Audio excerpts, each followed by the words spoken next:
laid down his life, and thank you for raising him from the grave.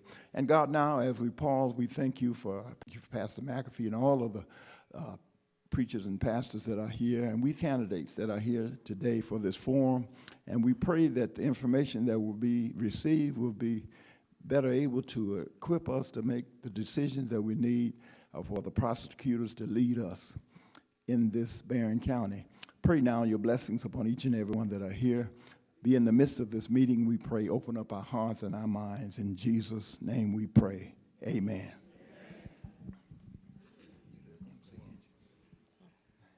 Good evening. Hi, my name is Charmaine Frazier. I am a member here at Pilgrim Rest Baptist Church and have been now for 35 plus years. I am a local business owner and called Shari's Daycare, 10 plus years now, and I'm also the chair of the cemetery for the city of Benton Harbor. I've come tonight to welcome you to Pilgrim Rest, one church, two locations, where we have now been in service now for 101 years as of November. I come tonight to continue to, for our rich legacy. You are also welcome here. All pastors, parents, politicians, members, we welcome you. Tonight's moderator and to the candidates, welcome to our church.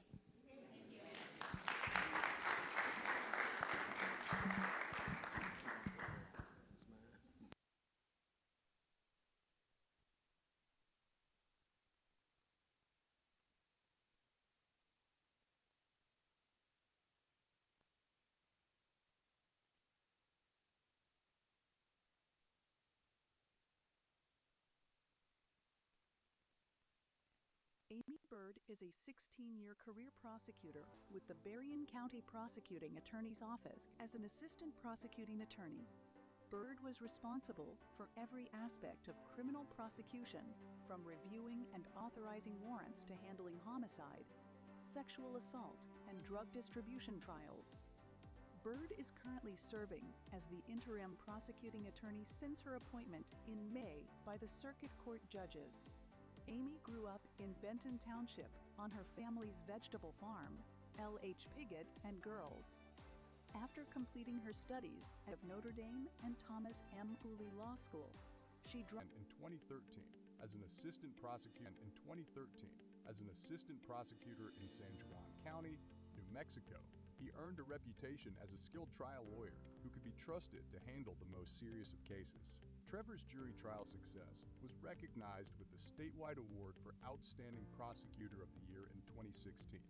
One cannot win this award without earning the respect of his peers through honesty and integrity. In 5 years, Trevor had prosecuted over 1,000 cases, from Dewey to sexual assault and homicide, and worked with federal agents to shut down methamphetamine manufacturing and trafficking.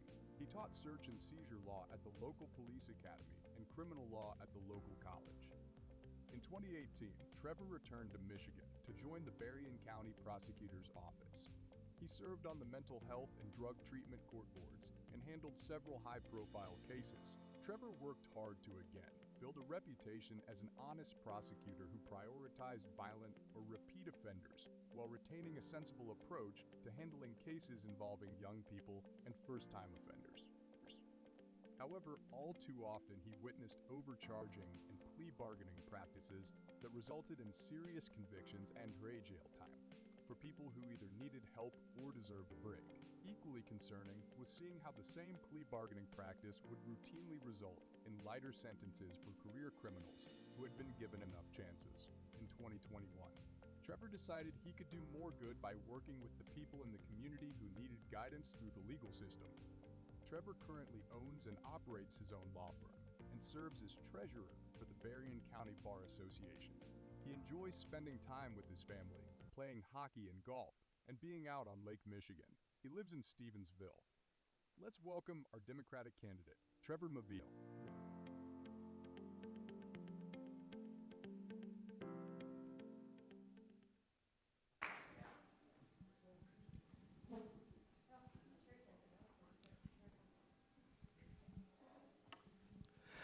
First of all, we'd like to say good evening to each and every one of you, and we'd like to thank you for coming out to our first forum. My name is Pastor Maurice McAfee, and I will be your moderator for this afternoon. And again, thank you for coming.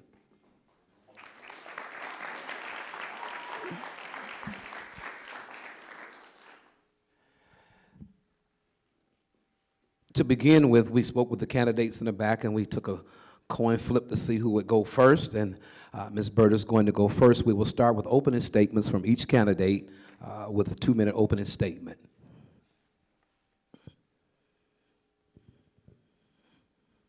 I'm not sure if I'm used to standing up for opening statements, so I'm just going to do that. I'm Amy Bird. I'm the Berrien County Prosecuting Attorney. I wanted to introduce myself to you all by telling you a little bit about why I'm running for prosecutor. I am a Berrien County native. I grew up in Benton Township. I've lived here for 43 years. And I grew up on my parents' fruit and vegetable farm in Benton Township. And I guess the saying is you can take the girl off the farm, but you can't take the farm out of the girl. But it turns out you really can't even take the girl off the farm because I moved back, and that's where I live now with my family. So my roots here in this community are very important to me, and I love this community. When the position came open in May of 2024, I immediately knew that the office needed someone to step up to the role of prosecuting attorney. The office needed someone who had the experience, someone who they trusted, someone who they could look to make the decisions that were necessary for our office and to lead them. And I knew that that person was me, so I did apply. I put my name out there saying I'm going to be the one who's running for this position. Beyond that, I doubled down and I applied for the position of the interim prosecuting attorney because we needed stability now. We needed it right then. And I knew no matter what happened down the road that I was the right person to provide that stability to the office. I had the support of the office. Now, as I've indicated, or you've heard my bio, I'm a Berrien County girl, Benton Township girl, and I have 2 children that I'm raising here in Berrien County. I'm rooted here. I've planted the seeds for the next generation here, and it does not pass me by that the decisions I make are going to be inherited by that next generation. And I intend to make the best ones, to seek justice and to do what is right for my children and for the next generation, for all of our children. Thank you.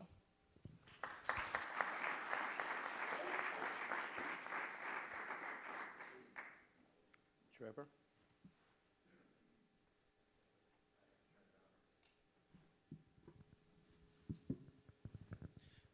Good evening, everyone, and thank you for coming, and thank you for hosting us, as well as a special thank you to whoever prepared those nice introductions and bios to take the heavy lifting out of introducing myself to you.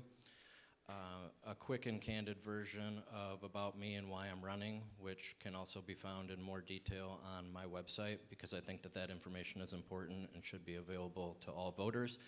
But a quicker version is that I'm 41 years old, and I live in Stevensville, Michigan. I'm an excellent attorney whose career has been dedicated to the practice of criminal law. For the first 9 years out of law school, that meant government service and protecting our community and a commitment to being the best prosecutor that I could be. I had no idea that it was going to be such a rewarding way to start a legal career, and I worked hard to build a reputation as not just a skilled attorney, but also an honest and trustworthy one. When I decided to move back to Michigan in 2018, I was fortunate enough to join the Berrien County Prosecutor's Office as an assistant prosecuting attorney. And over the course of just a handful of years, I would learn that I disagreed with a small handful of important things with the way that things were being handled at the top. And I made the decision to go into private practice. In the 3 years of private practice, I found it rewarding to help people on the other side of things navigate their way through the criminal justice system. And as part of that, I also take indigent cases through the conflict and overflow contract with the Berrien County Public Defender's Office, Berrien County forward. I believe myself to be the best person for the job. I wanted to return to prosecution, and I'm offering a contested election in Berrien County for the first time in over 30 years. Thank you.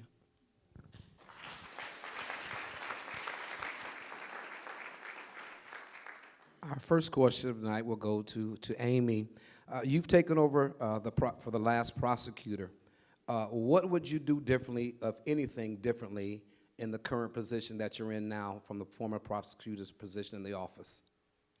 Well, I've started to do some things differently already. One of the things that I wanted to see for the office was more community involvement throughout the office with all the prosecuting attorneys.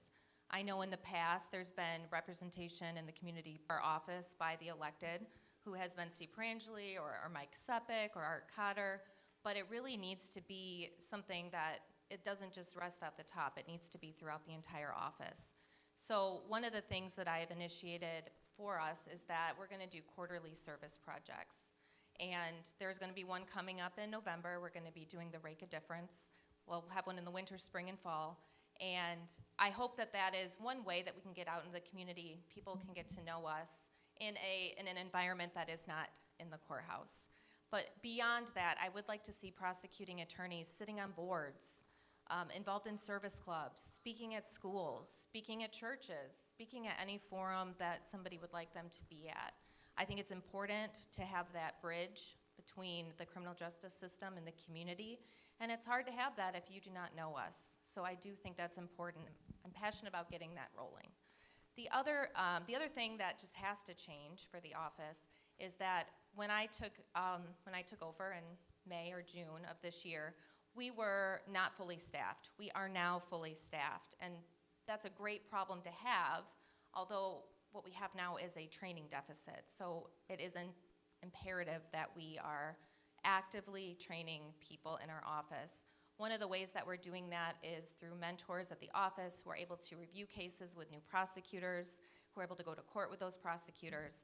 I've also initiated monthly meetings where we're going to be bringing in outside groups, agencies we work with, community organizations that we work with, so that both the old and the new prosecutors can get a better understanding of the ways that all of these pieces work together. 5 seconds. Thank you. Trevor, you haven't been in the office yet, but if elected, what things would you do in the office, or what things you would like to see changed in the prosecutor's office? Thank you, and just to clarify, I did work at the Berrien County Prosecutor's Office for 3 years from 2018 to 2021. I believe that our local criminal justice system could stand to be improved in 3 ways. One, I don't believe that we're strict enough or hard enough on the most serious of violent crime committed by repeat offenders. We need to allocate and our resources towards pushing the strongest of the most serious cases to trial when it matters most for the safety of the community. The flip side is that I believe that we're too firm and too strict and rigid when it comes to resolving,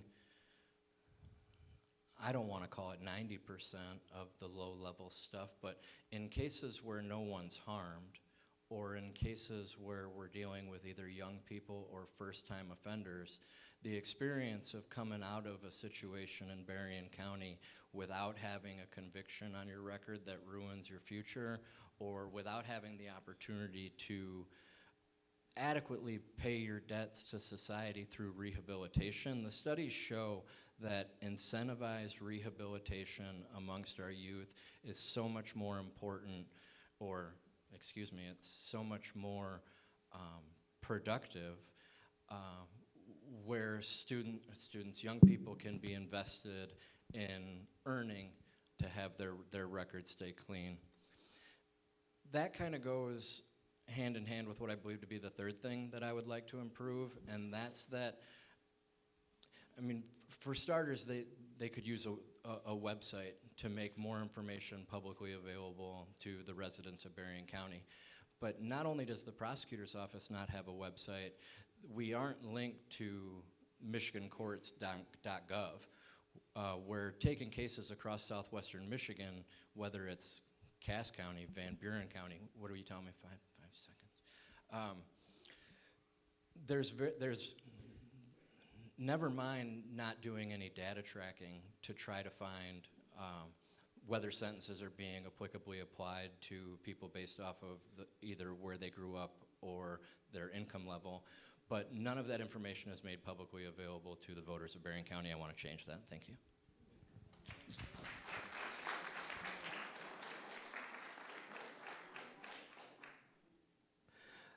The next question will be for Trevor to start off. If elected, what is your office involvement in solving or help to curb crime in the cities? So tough question to go first, because oftentimes as prosecutors, we don't get involved until after a criminal case has already been filed or until somebody gets arrested. You can spend your entire work week as a prosecutor simply working on the caseloads that you have where someone has already been victimized, somebody's already been identified as the suspect, somebody's already been arrested, and that case is already in court, and that's what you're doing as the prosecutor, is you're handling the cases that have already been brought forth by law enforcement.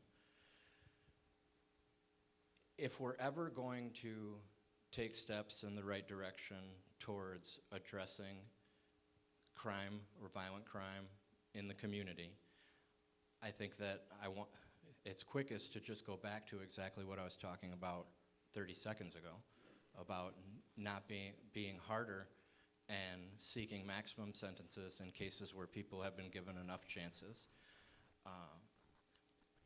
The flip side of that is that if the lawyers and the judges and the police officers and the courts, if they're not interested in at all incentivizing or investing in the interests of the future of our youth or young people or first-time offenders to be rehabilitated rather than punished, we're creating a system where in the community we've got a bunch of low-level felons who never really went to jail or did any probation. They just paid fines and costs on their minor cases and got out of there because they thought that if they took a resolution, they wouldn't have to do any time, not realizing as a young person or a first-time offender that that can have severely negative consequences on, never mind your ability to get a job, but there's deeper things that go beyond that, your ability to keep and maintain a driver's license, your work, your children. Thank you. Amy, your rebuttal, please. So your question was, how do we curb crime in the city? What would your office do to help, even though it's from a prosecutor's position, what would you do to help curb the crime? Sure. Well, certainly we can't charge or prosecute our way out of crime, but we have to charge and prosecute. Absolutely has to be a component of that. We have to also look at all the other organizations at our disposal who are also working to the same goal. We're not alone in the community in wanting it to be a safe place. I believe that citizens of Berrien County look to churches, they look to schools, they look to law enforcement and other community partners to also assist. So that means that these organizations, these partnerships, we have to be talking together. We have to be working together, and we're already doing that. It's not a surprise to law enforcement where crime is occurring in Berrien County. They meet regularly to discuss the most violent, the most dangerous offenders, and they work on ways to curb that violence. That is something that has been going on and will continue to go on. As far as diversion programs go, or how we treat first-time offenders, those are all programs that are already established in Berrien County. And I know that the prosecutor's office does offer those programs depending on the nature of the offense. Which program it might be different. We can't make people agree to go into those programs, but certainly we offer them so that we aren't hopefully seeing them come back. Hopefully being in court one time was enough. Hopefully being on probation that one time was enough. And then they can walk away without that on their record. I am happy when someone does not return. And if somebody has a felony on their record or a misdemeanor on their record and they've demonstrated that they are not going to be a repeat offender, we have expungement practices in Michigan that will help them. And I guess I'll just plug, there's an expungement fair going on this Saturday at Lake Michigan College for anyone who wants to learn more. Thank you. This will be a follow-up question based off that question for you or Trevor. Then what would your office be willing to do to work with people in the community to curb the crime? What relationships would you be looking to forge? Well, I think we have to have a bridge between us and all the other organizations who are likewise trying to address that issue.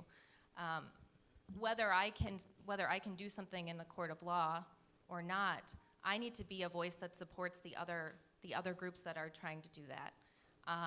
Vice versa, I think we all need to be supportive of each other because there's strength in numbers, obviously. That's a very important thing. And education in our community, and that's something that the prosecutor's office is always tasked with, is to be able to advise people in the community so they know what's available to them as far as these diversion programs, expungements, things of that nature, but also the services that are available to them in the community. Trevor?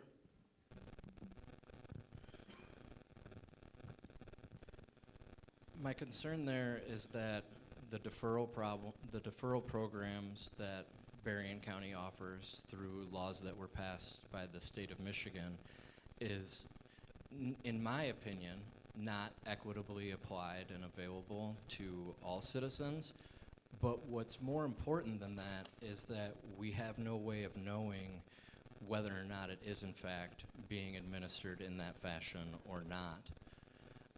I want to see the people of Berrien County be able to look and see that when their tax dollars are going to treatment courts or deferral programs, that they can look and see that, oh, graduates of this program in the last 12 months haven't reoffended, or what percentage of the people that drop out reoffend, and for what reasons are they being terminated from those programs.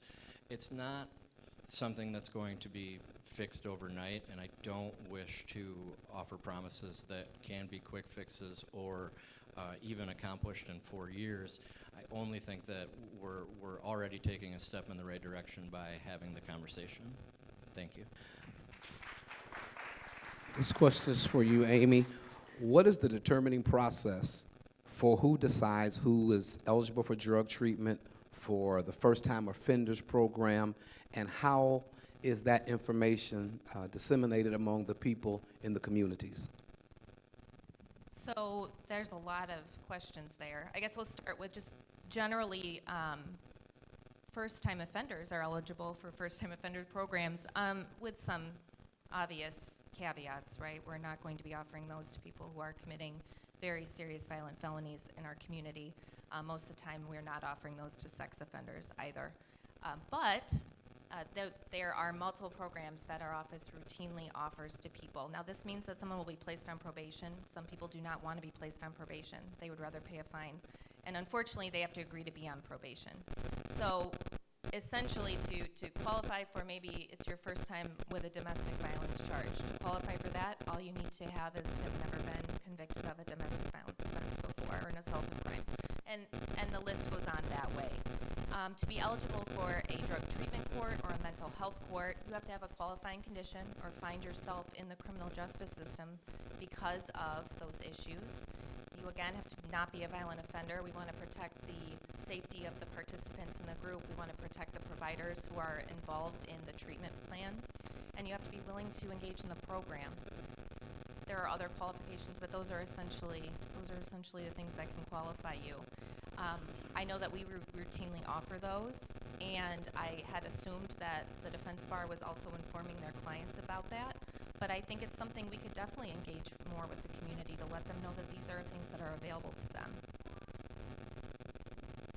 Trevor, being in the prosecutor's office before, is there anything that you would do differently with the diversion programs, or anything that you would see now that you could do that would be a benefit to the community that's different from? In my opinion, everyone who's eligible for the deferral programs should be allowed to participate. If they're not going to comply and they're not going to rehabilitate, even if they're going to not be the strongest candidate to succeed on probation, I believe our young people and our first-time offenders deserve to be given that opportunity to try, to fail on their own, and then have nobody to blame for themselves when their deferral is revoked and they face the consequences of a probation violation. It's true that right now, people who are found to be of a firearm are not allowed to engage in a deferral program regardless of their first-time offender status or their age. I don't believe this to be right, and in my opinion, this is America, and it's legal to possess a gun, and we shouldn't take first-time offenders or our youth and turn them into felons over the mere possession of a firearm, especially when these are the people.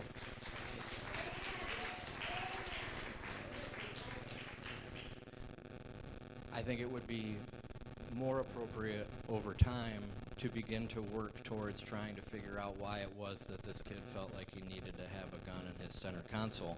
When I moved to New Mexico and when I moved to Michigan from New Mexico, I was in violation of all sorts of concealed pistols license violations, carrying a concealed weapon, because I didn't stop to think that maybe I should read the Michigan Concealed Pistols License Act or the carrying a concealed weapon charge before I travel into Michigan or Berrien County, because even though I'm a law-abiding gun owner, I was that you can be in violation of that statute without knowing it. And I believe that all first-time offenders who are eligible for deferral programs should be given that opportunity. The follow-up question for both of you, and again, I know this is from a prosecutor's perspective, but in many cases in brown and black indigent communities, many times attorneys are given who are court-appointed. Many of these court-appointed process or deferment programs aren't mentioned a lot. How do we ensure that every person is afforded that knowledge and opportunity, even though it's indigent defense? Something that I do routinely is I make sure that when I make that offer, I make sure that it's made in court, on record, and explained to the individual.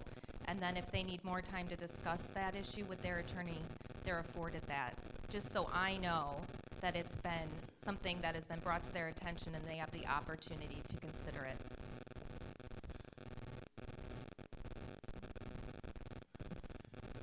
We've made it this far without being argumentative, so I will just try to make a joke about it with you, like I did right there, that I don't know how big of a problem that is. We have a very adequate defense bar, and we rely on them to advise their clients of their eligibility or ineligibility for certain programs. And certainly if we think that someone is eligible, they need to be coming to the prosecutor's office to try to work that out.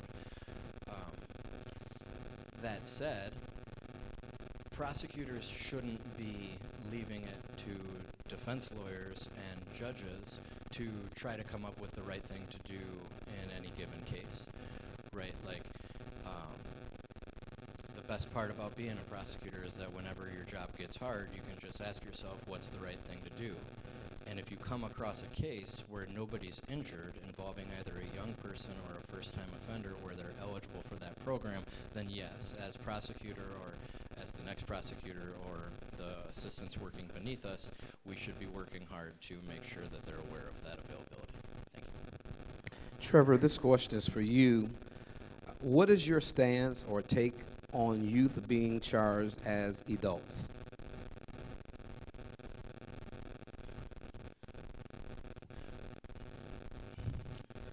Well, it's really sad when that happens, right?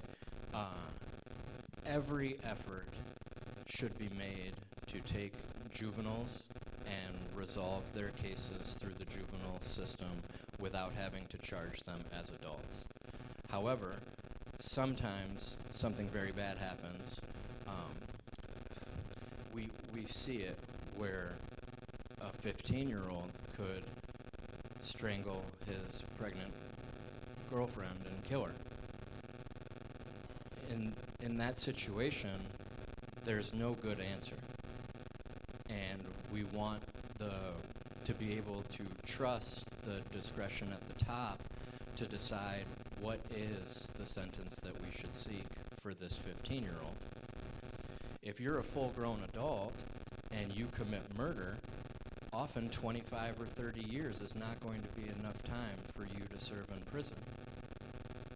But if you're 15 years old, who's having the conversation for when 5 years is enough, or 10 years is enough, or 15 years is enough for that child to pay his debt to society, be adequately punished, and be given the opportunity to rehabilitate, in the sense that at some point in time into his adult life, he'll at least be eligible for parole. I can answer your question that sometimes, regardless of the juvenile's age, it might turn out that detention and juvenile lockup through your 18th birthday just might not be enough in the most serious of cases. Those are difficult cases to prosecute, but there's no alternative, and we just have to go back and look. We have to do the best that we can. I'm against life sentences for juveniles.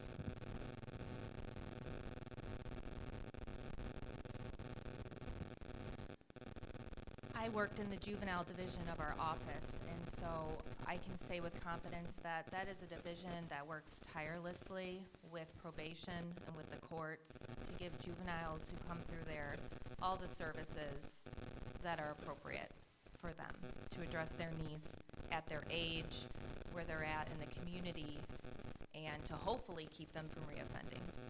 Now, you can offend your way out of the juvenile system. You can exhaust all the resources of the juvenile system. And then where do you go? You have to then graduate to the adult system, and that is because there is no other place for you to go as far as how we're going to be able to curb your behavior or protect the community. That is a fact. Now, there's also crimes that occur, that homicides, violent shootings in our community. And does the juvenile system have the resources to address that? I would submit that they don't, not for a 17-year-old. I would submit they don't. I do believe, though, that they would be in the adult system receiving either the services they need or the protection of the community would be first and foremost. I don't determine how many years someone spends in prison. I'm a prosecuting attorney. I bring charges, I prosecute, I have a ability to speak for the victims in court. I can educate the judges on everything they need to know about the case, but I do not have control over the sentence. I do trust them to do what is fair and equitable and what is just. I trust them to do what is necessary for the safety and protection of our community. I'm not afraid to charge someone as an adult if that is the choice that they've made, and there is no other way for us to address their issues other than to have them before the criminal on the adult side. Follow up for that. With social science saying now that the average child brain is not fully developed until 26 years old, how then does your office process whether this 15-year-old, with that in mind, should be charged as an adult or as a juvenile? Typically, we will start in the juvenile system, and we will ask them to do an evaluation to see if they can even handle them with the services they have. Sometimes the recommendation is made at that level to waive, it's called waiving them into the adult criminal court. So we've already checked to see if these can be addressed in that capacity, and they can't. Now, I will say that the law informs us, and it informs the court to take into consideration the age and maturity of the offender. And that is a sentencing issue. That is something that the courts are well versed on how to handle. And so they, at the criminal side, on the adult side, can address that. Trevor?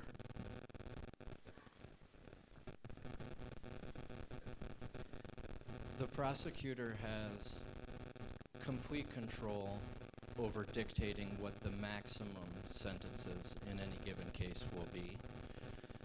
Sometimes our laws barely capture the amount of consequences that need to be applied in a given case.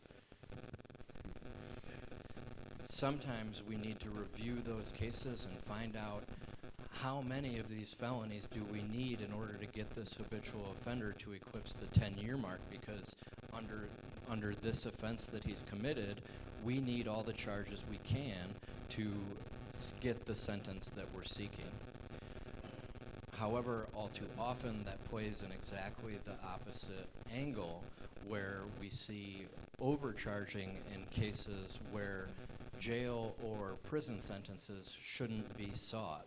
In cases like that, getting away somewhat from the juvenile question that was asked, and in cases where a juvenile is facing a prison sentence for a serious offense, I will personally work with the juvenile division to collectively make a team decision based off of what we think is an appropriate consequence after reviewing all of the available information. Sometimes there's not a good answer. In cases like this, where a child has committed an offense that deserves to be punished, if the juvenile probation department isn't equipped to handle them, or that's not a significant enough of an outcome, then we don't have other alternatives to adult incarceration. My response to that, for purposes of this forum, would be that it makes all the more importance towards working with first-time offenders and juveniles in the first place to make sure that we're rehabilitating them and deterring others in similar situations from committing similar acts. Thank you. Trevor, this question is for you. Many times a person is charged with one crime or one charge from the police office when they're doing it, but when they get to court, there's been leveled other charges. Could you explain the process of, as a prosecutor, how do you determine if additional charges need to be added that the police did not seek?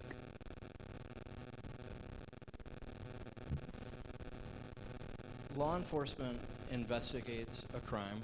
They either get called or observed a violation, and following the investigation, an arrest is made, and the next morning, the prosecutor's office has paperwork on their desk to review and authorize charges.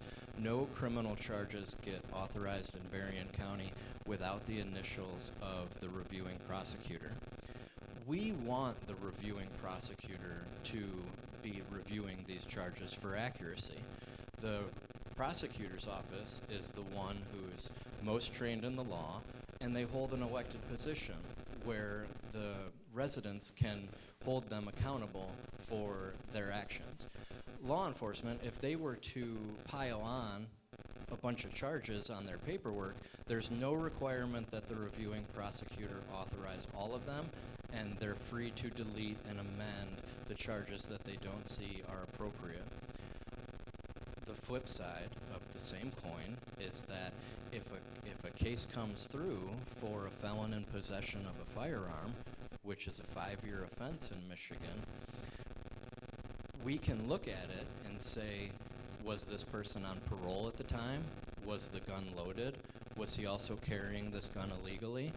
What if there was ammunition?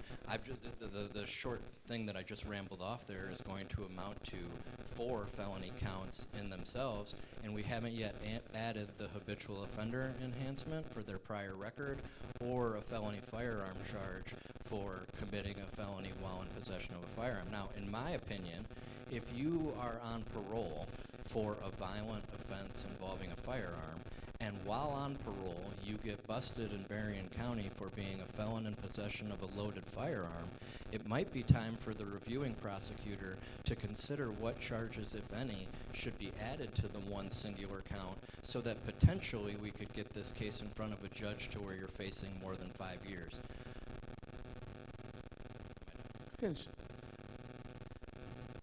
second time or third time that I've said the flip side of the same coin, and I'm nervous about that. But all too often, we see it the other way, where charges are added if a case isn't resolved for someone wanting to exercise their constitutional right to a trial. I think that a prosecutor should look at a case, decide how strong it is and what the appropriate consequence is, and based off of how bad the crime is that was committed and how bad the person's record is, decide if charges should be added. Equally important is in cases where nobody's going to jail, nobody got hurt, potentially we should look to resolving this case by not adding charges, but coming up with a way to bring this person in front of the criminal justice system without piling on. Thank you. Amy? Thank you. I would add that at every level of review, and there's multiple levels of review for a case, prosecuting attorneys have the opportunity and the discretion to amend charges, dismiss charges, or add charges. So a case may come into the prosecutor's office and be reviewed by one attorney, and charges will be authorized. It may then go to court in front of a different attorney who may review these same facts and say, oh, this other prosecutor didn't notice that this person has 3 prior domestic violence convictions, so this should really be a felony domestic violence case. We can at that time go ahead and amend those charges to reflect the true nature of that act.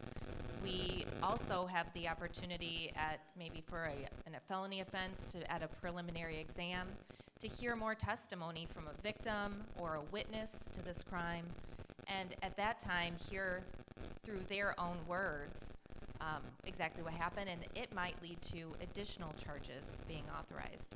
So cases, we do have the discretion to amend at any time. Cases are not set in stone just from the citation that police give or the paperwork that police file. And this multi-level review, I think, is so important to the integrity of our cases because people are probably not aware of how many eyes are on these papers, how many eyes are on the paperwork in our office, as well as judges and magistrates who also sign off on them. Follow-up question. So as the prosecutor, would you oversee or would you check on the charges that your subordinates under you are filing to make sure there's no overreaching of charges? So we file thousands and thousands of complaints a year. Can I ask for clarification when you say overreaching of charges? Well, I won't use the word overreaching. What appears to be added charges that might not fit the bill. Sure, absolutely. To level a plea. Let's put it in that way. So, again, there's thousands and thousands of charges, and you can't really rely on one person to review all of those things. That's why the multi-level review throughout the entire process is so important. However, I can say that I do look at charging documents. Sometimes they're brought to my prosecutors. Sometimes they're brought to my attention by other people in the courthouse, just requesting that I give it a second review, and I have no problem with that at all. Again, I mentioned at the beginning, we have a lot of new prosecuting attorneys who are passionate about the work, but do need the training to be able to do it effectively and to seek justice. And I'm happy to look at those. I want to know about those so that I can address that with them. It is in our discretion what we charge, and when you talk about unnecessarily piling on of charges, when you talk about unnecessarily piling on of charges, the example that I think of is we might get a complaint for a person who steals something from Meyer, and on the way out of Meyer, maybe they push someone who's trying to prevent them from leaving, and we may get charging documents that say this is unarmed robbery. A seasoned prosecutor may look at those facts and say, it might be unarmed robbery, but what it really is a retail fraud and an assault and battery, right? And so it's that those discussions are necessary, that training is necessary, and I think it's very important that I'm involved in all of those things. Trevor? One of the problems that we see is that someone might come before the court on that shoplifting and assault case, and when they aren't interested in resolving it, they face the threat of amended or added charges for unarmed robbery. It's one of these examples where some prosecutors can charge or overcharge or unnecessarily charge something because they're just able to. And I don't believe that, it's not rampant, and I don't want to accuse Ms. Bird of that by any means, but we do see it where I represented a kid a couple years ago in the juvenile court system where a 15-year-old was alleged to have sent, what's the PC way to say dick pic? There's no good way to say that, right? He, 15-year-old, sent a picture of his penis, allegedly, to a girl classmate in school. And the Berrien County Prosecutor's Office charged him with distribution of child porn. Now, under the statute, because he's under the age of 16, if that was in fact his genitalia, that by sharing it with another person, he would be guilty of not only possession of child porn, but distribution of child porn. Now, this child was a member of the protected class that statute seeks to protect. And we want prosecutors who are willing to come in there and think about, one, what's the appropriate consequence that we're seeking before we go piling on the most serious felony charges that could possibly apply to this case? But two, also, what would me and my friends have faced as problems as in our youth or as teenagers if we'd been given smartphones and Snapchat, right? The child could have been just charged with a misdemeanor as a juvenile for harassment or using a telephone to send an annoying message. The point is that the prosecutor's office has tremendous discretion, and we want somebody that we can trust to do what we believe to be the right thing. Thank you.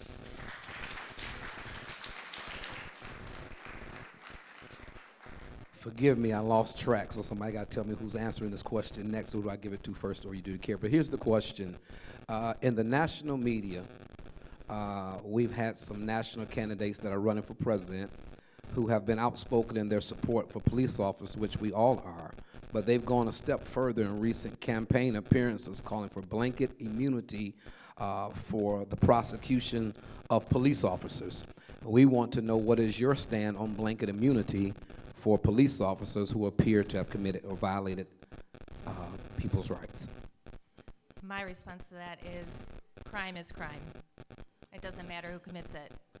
It should be charged accordingly. It should be prosecuted accordingly. And the Berrien County Prosecutor's Office, although we have wonderful relationships with our law enforcement here, we have historically and continue to charge officers when they have overstepped, when they've committed offenses. We've prosecuted police officers for drug trafficking. We've prosecuted them for sexual assault, drunk driving, perjury, things of that nature. And we will continue to. Within the first week that I became prosecuting attorney, I had to charge an officer in Berrien County, and it is the nature of the job. It is a responsibility you take, and it must be done.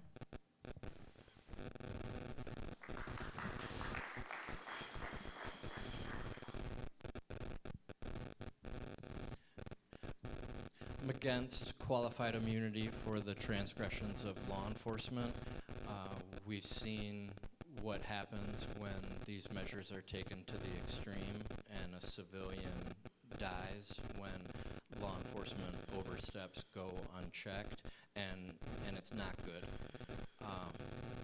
More often than not, though, that's not necessarily the case, right? Like, we don't see it a whole bunch, or if at all, where someone was to die at the hands of a law enforcement official. Yes, it makes the news nationwide, but in terms of the problems that people potentially face in Berrien County, the prosecutor's office might never know that the situation where you called the police and people showed up and somehow the law enforcement officer was responsible for either escalating the situation or allowing things to get out of hand.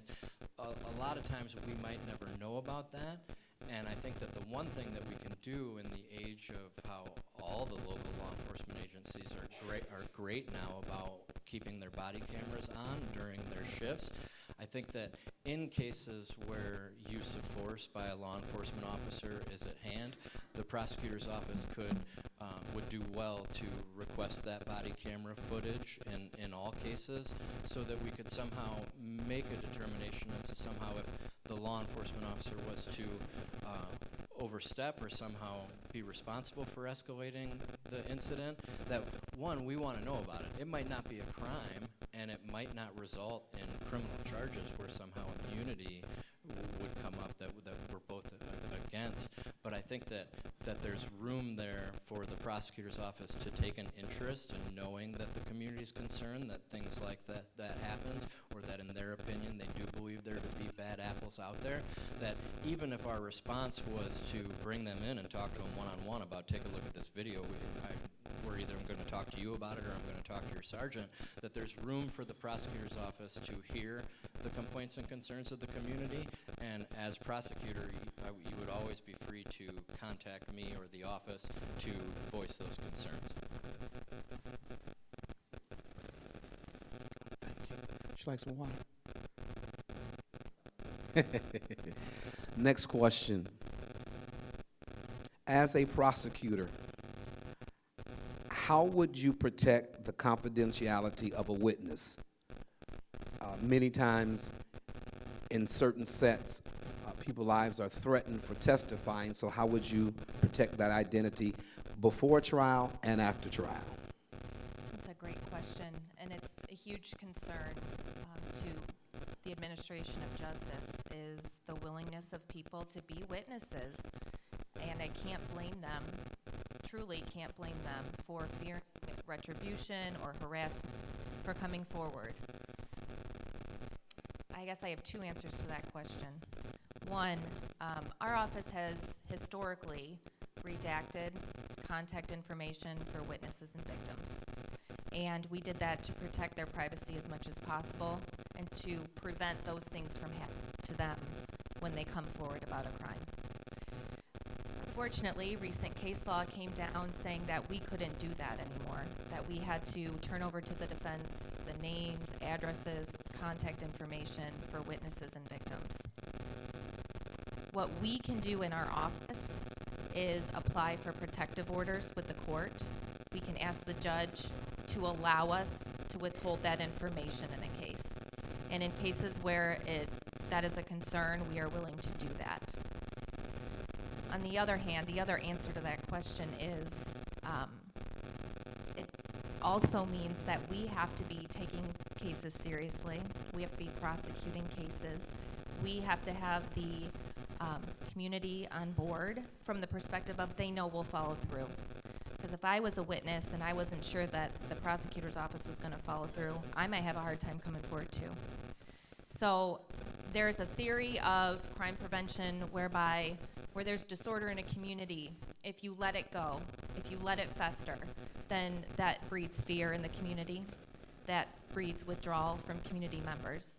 The opposite of that is if you take small infractions seriously, if you fix blight, if you address issues on a small level and build that confidence with the community, then they'll be with you for the larger issues. They'll be with you to prosecute and willing to come forward.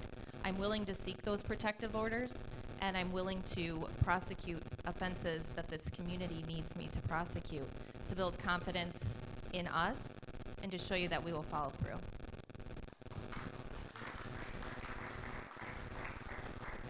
Trevor.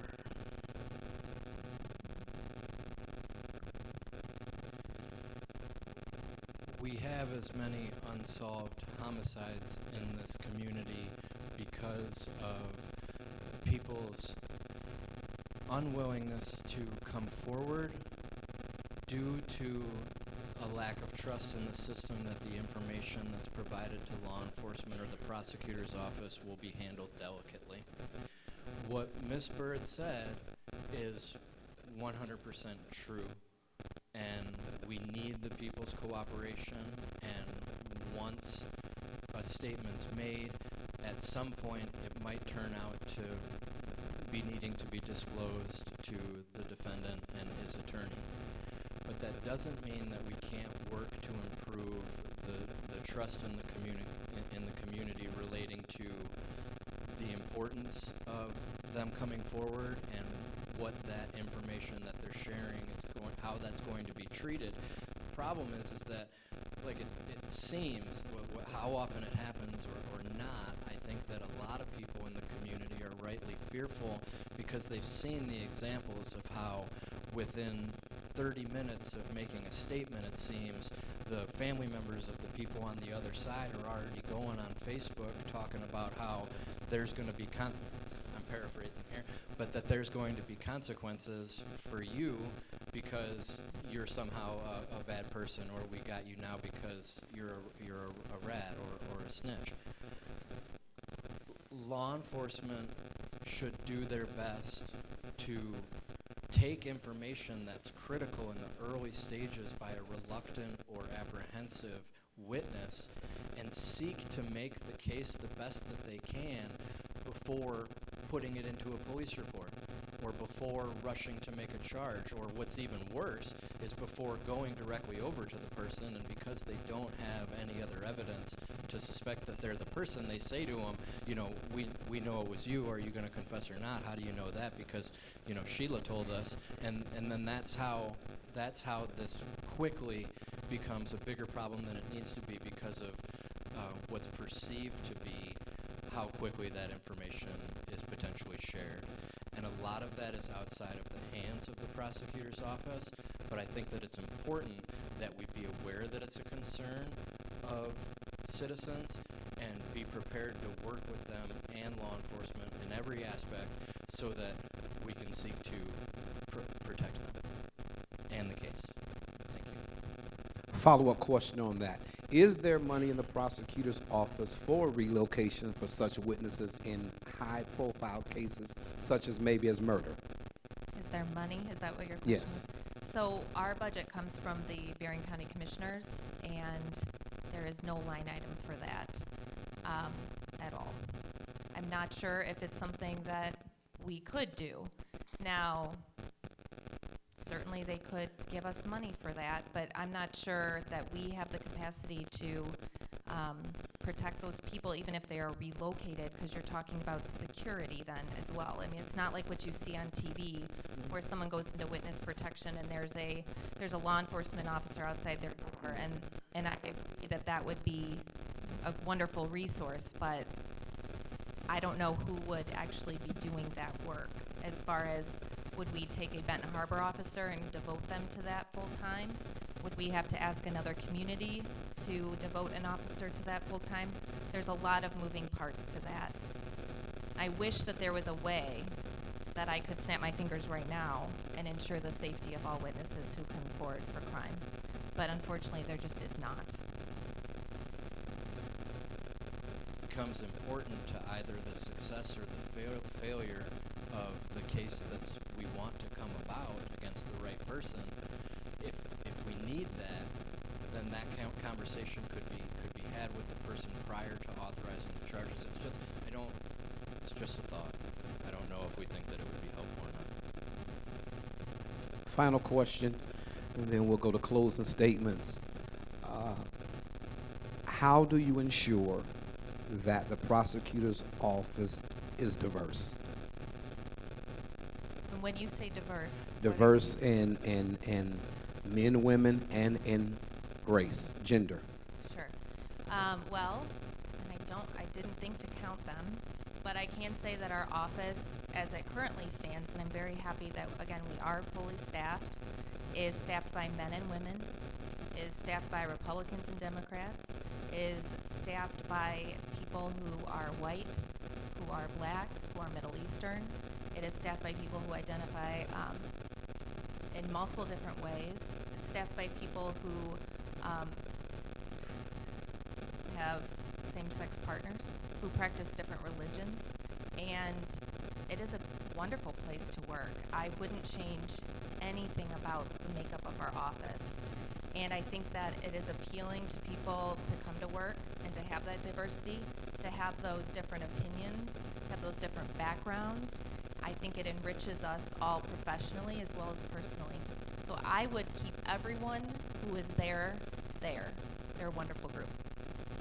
Trevor, do you agree? And if so, if not, what would you do different? No, I'd like to commend the current prosecutor's office on the way that they've taken a diverse look at staffing the prosecutors there. I do think that we could use more people who grew up in Berrien County and people who are committed to living here for the long term, regardless of the things that might qualify them as diverse or not.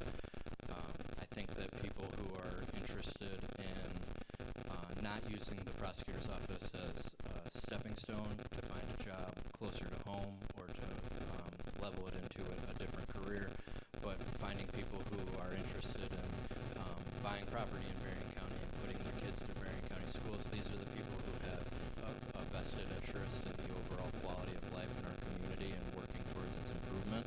And so, to the extent that I would have the opportunity to improve on it, that would be one of the hiring or qualifying decisions that I look to. We'd like to thank both of you for your time coming to share with us. At this time, we're going to give you the allotted time for closing statements. May I go first? Please.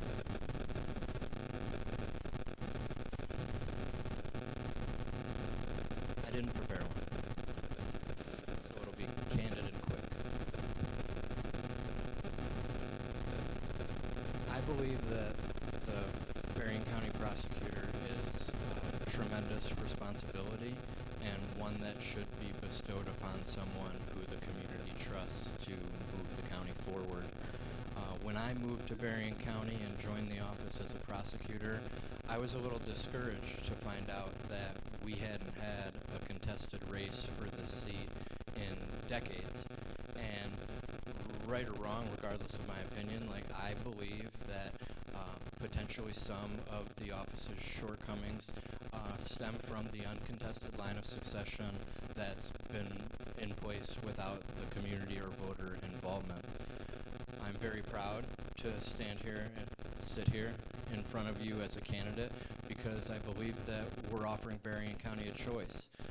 A lot of what's been talked about tonight has been accountability and transparency, and happy to have had the opportunity to talk about that, but I think more than anything else, the way we get it is by contested elections, by bringing about some enthusiasm. We're in a community where it's all too common for some people to think that their vote might not make a difference on the national scale, or nobody's potentially that interested about voting for president.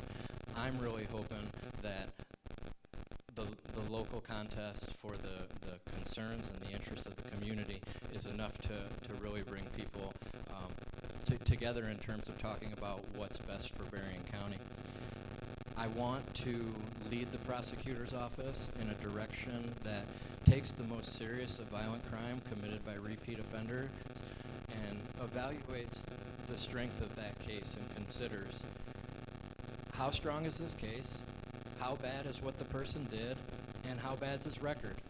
And if you score 5 out of 5 across the board, then maybe we shouldn't be offering plea offers to somehow allow you to seek a reduced sentence.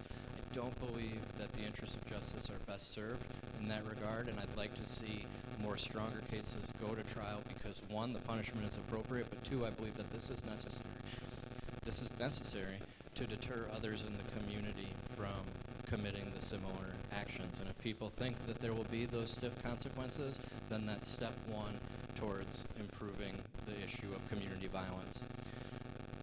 Equally important is the flip side of that regarding first-time and low-level offenders, particularly our juveniles. It's taken too long, but we've already talked about that. but I believe that we can do better, and that the prosecutor's discretion and not broad policies regarding who and who is not eligible for these programs should be implemented. And the last thing would be publicly available information.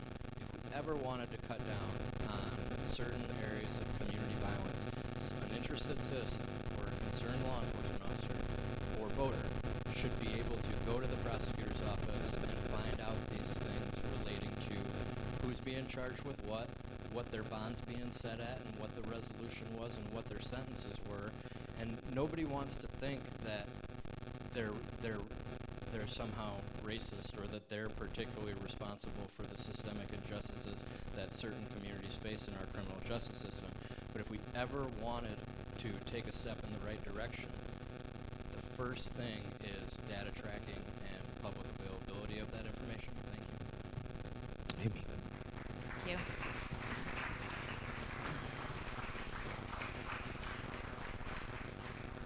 As a prosecuting attorney, the most important thing I can do is seek justice.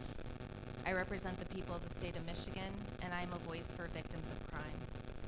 We didn't talk about it enough tonight, but in Berrien County and Michigan, actually, 72% of victims of crime are African American. Many of those are young men. Many of those are young men who were with a gun, shot at by another young man. I will not apologize for charging people for possessing guns in our community when it can save a life. Because I don't want to have to talk to a mother and explain to her why I didn't do something the first time. And I've had to do that too many times. 72% is an unacceptable number. It's unacceptable. This is the community I was born and raised in, grew up in. This is the community that shaped me as a person, that shaped my outlook on the world. And I'm not going to stand for that. That is unacceptable. I have been doing this work for 16 years. Proud to do it. Proud to speak for those people whose voices aren't heard, who are told not to come to court, who are told not to be a witness. Proud to speak for them and do what I can to ensure that justice is done. I've been doing it for 16 years. I ask you to let me continue. I have invested my time, my energy, my tears here. I am raising my children here, and I want to give the next generation the inheritance of a beautiful, thriving, safe community. Thank you.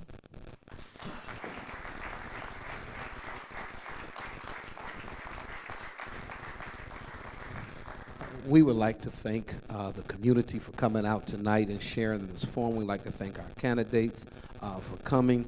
They have agreed to stay after and mingle through the crowd afterwards to maybe answer a few of your questions.